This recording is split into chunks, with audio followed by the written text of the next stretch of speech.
இல்லை, அதாவது இது ஜனநாயக நாடு. இது யார் வேணாலும் கட்சி தொடங்கலாம். நீங்கள் கூட தொடங்கலாம் இல்லதா? எங்களுக்கு மாறுபட்ட கருத்து கிடையாது எங்களுக்கு. அதனால் இது ஒரு டெமோக்ராட்டிக் கண்ட்ரி. தொடங்கட்டும் இல்லையா? அதுதான் அது அவங்களுடைய உரிமைனா அதில் யாரும் போய் குறிக்கிட முடியாது. அதனால் அவங்களுடைய உரிமை அது.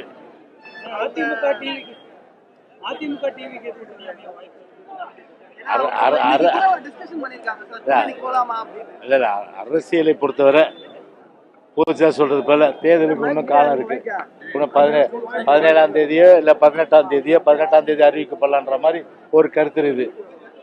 அரசியல் பொறுத்தவரையில எங்களுக்கு ஒரே எதிரி யாரு?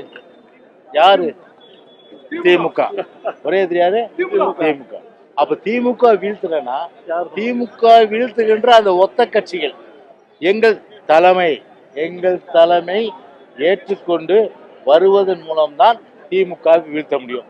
இதுல நாங்க உறுதியா இருக்கிறோம். அதுல யார் வேண்டுமானாலும் எங்க தலைமையை ஏத்துக்கிட்டு திமுக வீழ்த்த வேண்டும் என்ற அந்த ஒத்த கருத்துடையவர்கள் எங்களோடு வரலாம். எங்களுக்கு எந்த நோ அப்ஜெக்ஷன். உங்களுக்கு அப்ஜெக்ஷன் உண்டோ? இல்ல.